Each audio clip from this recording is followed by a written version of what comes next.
இயேசுவில் பிரியமான சகோதர சகோதரிகளே, அன்னையின் அன்பு பக்தர்களே,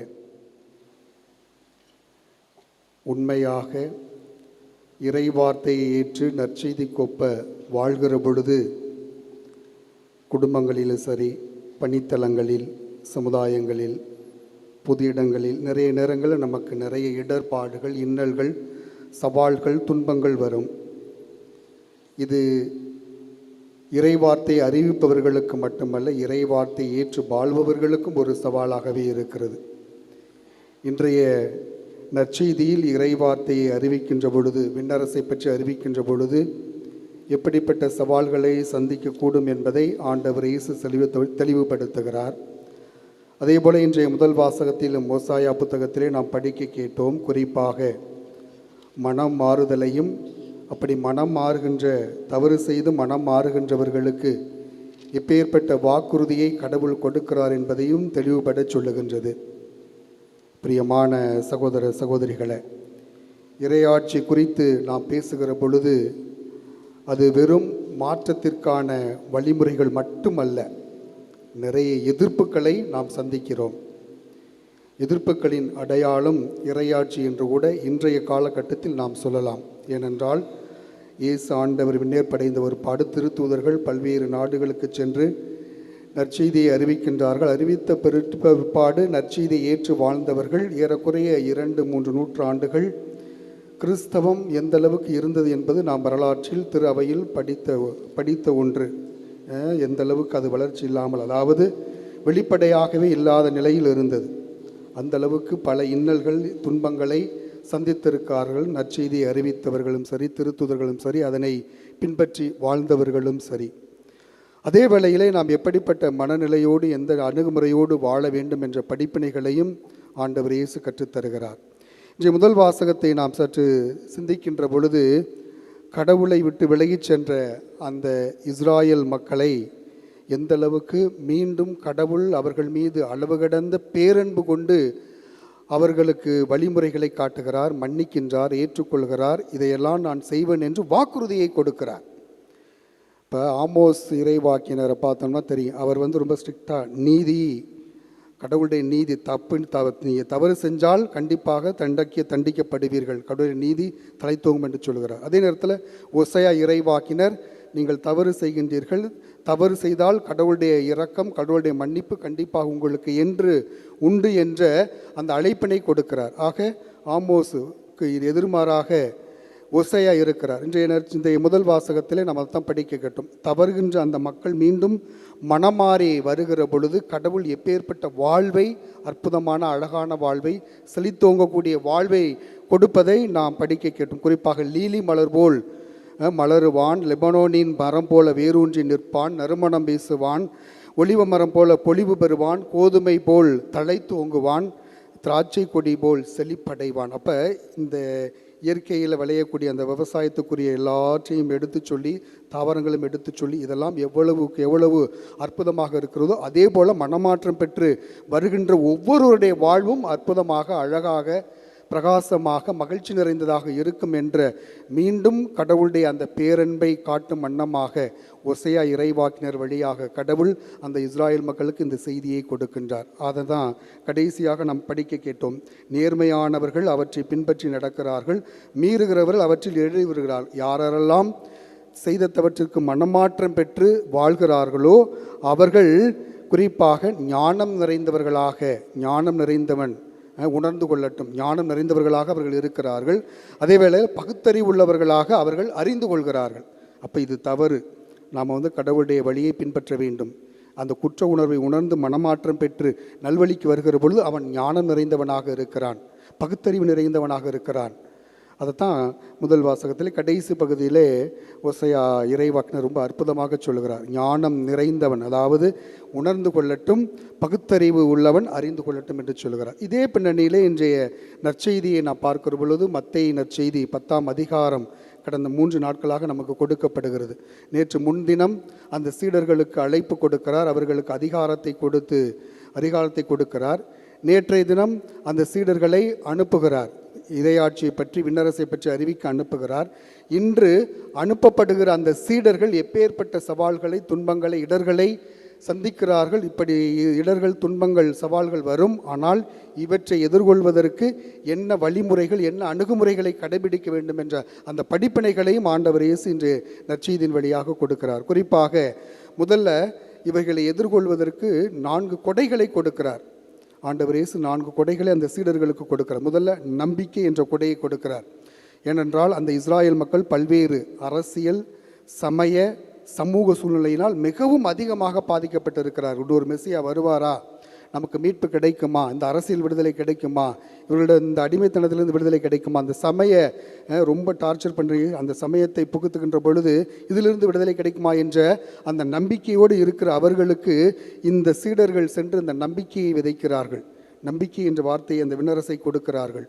இரண்டாவதாக அந்த சீடர்களுக்கு அதிகாரத்தை கொடுக்கிறார். அதிகாரத்தை கொடுத்து பேய்களை ஓட்ட, நோய் நொடிகளை குணமாக்க, இறந்தவர்களை உயிர் பெற்றெழச் செய்ய இந்த அளவுக்கு வல்லமையை கொடுத்து இவ்வாறு செய்யுங்கள் என்று செய்து அந்த விண்ணரசை நிலைநாட்டுங்கள் என்ற அந்த அழைப்பை அதாவது அந்த சீடர்களுக்கு கொடுத்து அவர்களை அனுப்புகிறார்.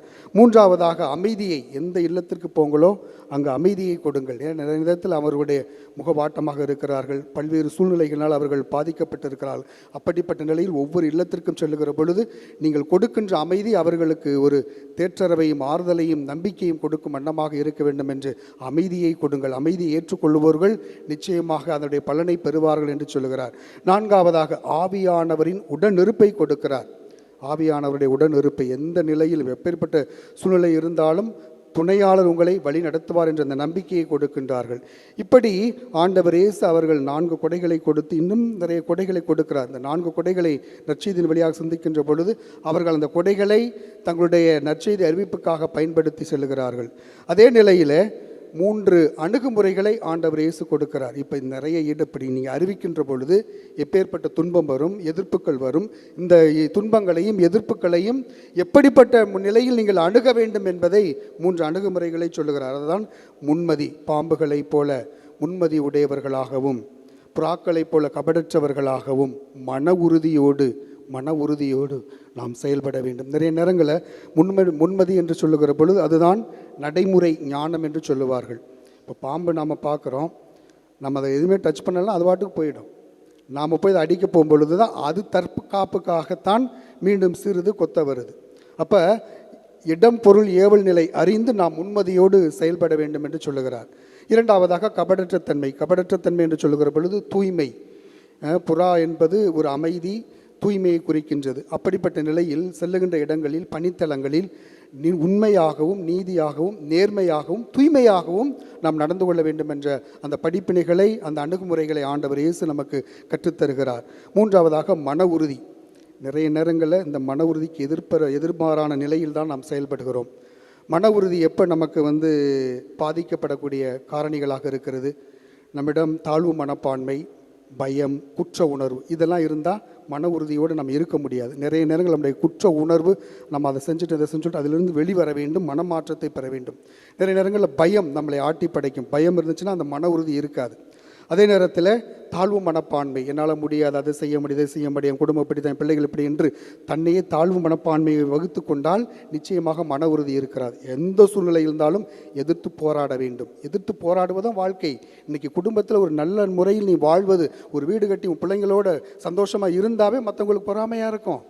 அப்போ நல்ல முறையில் நல்வாழ்வு வாழ்வது கிறிஸ்துவின் மதிப்பீடுகளை பிரதிபலிக்கின்ற பொழுது நிச்சயமாக நிறைய எதிர்ப்புகளை, நிறைய பிரச்சனைகளை சூழ்நிலைகளை நாம் சந்திக்கலாம். ஆனால் இவைகளிலிருந்து விடுபட வேண்டும் என்றால் இந்த 3 அணுகுமுறைகளை நாம் கடைபிடித்து வாழ்கிற பொழுது நிச்சயமாக நாம் வெற்றி கொள்ள முடியும். இதற்கு முன் உதாரணமாகத்தான் நாம் நிறைய பார்க்கலாம். பழைய ஏற்பாட்டிலும் சரி, புதிய ஏற்பாட்டிலும் எப்படி இறைவார்த்தை அறிவிக்கின்றவர்கள் இந்த எதிர்ப்புகளை எல்லாம் எப்படி சமாளித்தார்கள்? தூய ஆவியினுடைய உடனிருப்பு, கடவுளுடைய பிரசன்னத்தை அவர்கள் உணர்ந்தார்கள். தூய ஆவி அவர்களோட உடனிருந்ததை முழுவதுமாக உணர்ந்து செயல்பட்டார்கள். குறிப்பாக எரேமியா ரொம்ப அதிகமாக துன்பப்பட்டார். கடவுளுடைய வாக்கை அறிவிக்கின்ற பொழுது அதிகமாக துன்பப்பட்டவர் எரேமியா. அதனால் 1ஆம் அதிகாரம் 7-8 பார்த்தோம்னா தெரியும். கடவுள் அவரை தேர்ந்தெடுத்து அவர் மறுக்கிறார். நான் சிறுபிள்ளையே, எனக்கு பேச தெரியாது, என்னையே கூப்பிடுங்கன்னு சொல்லுகிற பொழுது அப்போ ரொம்ப தெளிவாக சொல்கிறார், அவர்கள் முன் அஞ்சாதே, ஏனெனில் உன்னை விடுவிக்க நான் உன்னோடு இருக்கிறேன். உன்னை விடுவிக்க நான் உன்னோடு இருக்கிறேன். உன்னோடு நான் பயணிக்கிறப்பா, நான் என்ன சொல்கிறேன்னு அதை நீ பேசு. நீ ஒன்றும் கவலைப்பட வேண்டியதில்லை, நான் சொல்கிறத நீ செய், நான் சொல்கிறத பேசு அப்படின்னு சொல்லி, நான் சொல்வதை நீ சொல்லு அப்படின்னு சொல்லி அவரை தேற்றுகிறார். அப்போ கடவுள் அவருடைய உடனிருப்பு அவரோடு இருக்கிறது. இன்னும் நாம் பார்க்கலாம், தானியேல் புத்தகத்தில் 6ஆம் அதிகாரம் 3வது வசனத்தில் படித்தோம் என்றால் தெரியும், வியத்தகு ஆவி அவரிடத்தில் இருந்தது, வியத்தகு ஆவி அவரிடத்தில் இருந்தது. எல்லா நிலையிலும் அரசனை மிஞ்சுகின்ற அளவுக்கு கடவுள் மீது அதீத நம்பிக்கை கொண்டவர் தானியேல். எவ்வளவு சிங்க குகையிலெல்லாம் போட்டு ரொம்ப டார்ச்சர் பண்ணாங்க, இருந்தாலும் கடவுளுடைய பிரசன்னத்தை அவர் உணர்ந்து எதற்கும் அஞ்சாமல் துணிவோடு செயல்பட்டார். கடவுளுடைய ஆவி அவரோடு இருந்தது. 3ஆவதாக பார்க்கிற பொழுது திருத்தூதர் பணி 4ஆம் அதிகாரத்தில் 8வது வசனத்திலே பேதுரு புதுமைகளை செய்கிறார், செஞ்சுட்டு நிறைய பேர் அவரை பின்பற்றுகிறார்கள், விசுவசிக்கிறார்கள். அப்படிப்பட்ட நிலையில் இந்த யூத மத குருமார்கள்லாம் பார்த்து, இவர் இப்படியே விட்டோம்னா நமக்கு ரொம்ப டேஞ்சர்னு சொல்லிட்டு அவரை சிறையில் அடைக்கிறார்கள். சிறையில் அடைத்து யூத சங்கத்தின் முன் ஒப்புவிக்கிறார்கள். அப்போ யூத சங்கத்தின் முன் ஒப்புவிக்கின்ற பொழுது அவர் தூய ஆவியால் ஆட்கொள்ளப்பட்டு அவர்களிடம் பேசுகிறார். தூய ஆவி முழுவதுமாக அவரை வழி நடத்துகிறார். அப்போ சிறைவாசம், நற்செய்தி அறிவிப்பு, சிறைவாசம், யூத சங்கத்தின் ஒப்புவிக்கப்படுகிறார். அப்படிப்பட்ட நிலையிலும் தைரியத்தோடு, துணிச்சலோடு, மன உறுதியோடு துணையாளரின் வழியாக அவர்களுக்கு சொல்ல வேண்டியதை தெளிவாக சொல்லுகிறார். அதே போல ஸ்தேவானும் அப்படி. ஏன் அன்னை கன்னிமரியால் கூட லூக்கா நற்செய்தி 1ஆம் அதிகாரம் 35வது வசனத்தில் நாம் பார்க்கிறோம், நான் கன்னியாயிற்று, இது எப்படி நிகழும், நான் கன்னியாயிற்று, தயக்கம், அச்சம், கலக்கம் இருக்கிறது. கலக்கம் இருந்தாலும் கடவுளுடைய வார்த்தை அவருக்கு கொடுக்கப்படுகிறது. தூய ஆவி உம்மீது வரும், உன்னத கடவுளின் வல்லமை உம்மேல் நிலடும் என்று அந்த கடவுளுடைய உடனிருப்பு, தூய ஆவியின் உடனிருப்பு இருக்கிறது. பிரியமான சகோதர சகோதரி, இப்படி ஒவ்வொரு நிலையிலும் இன்றைய காலகட்டத்தில் நாம் சிறப்பாக வாழ்ந்தாலும் சரி, கடவுளுடைய வார்த்தையை ஏற்று வாழ்கிற பொழுது நிறைய சங்கடங்களை, துன்பங்களை சந்திக்கிறோம். ஆனால் சந்திக்கின்ற பொழுது நாம் நிச்சயமாக முன்மதி உடையவர்களாக, கபடற்ற தன்மை உள்ளவர்களாக, மன உறுதியோடு செயல்பட நாம் வாழ நமக்கு வேண்டிய தேவையை, ஆற்றலை, மனப்பக்குவத்தை இந்த பலியின் வழியாக கேட்டு ஜெபிப்போம். எப்படி அன்று இருந்து இன்று வரை அந்த திருத்தூதர்கள், நிறைய புனிதர்கள், பழைய ஏற்பாட்டில் உள்ள இறைவாக்கினர் எல்லோருமே இந்த முன்மதியோடு செயல்பட்டார்கள். அதே நேரத்தில் கபடற்ற தன்மையோடு செயல்பட்டார்கள். மன உறுதியோடு கடவுளுடைய பிரசன்னத்தை முழுவதுமாக உணர்ந்து துணையாளர் வழி நடத்தப்பட்டு அவர்கள் சிறப்பாக நற்செய்திக்காக சான்று பகர்ந்தார்கள். அதுபோல நாமும் உண்மை உள்ள, நீதி உள்ள, நேர்மை உள்ள வாழ்வை வாழ்ந்து முன்மதி உடையவர்களாக, கபடற்ற தன்மை உள்ளவர்களாக, மன உறுதியோடு வாழ, சான்று பகர நமக்கு வேண்டிய தேவை, ஆற்றலை இந்த பலியின் வழியாக கேட்டு ஜெபிப்போம். ஆமீன்.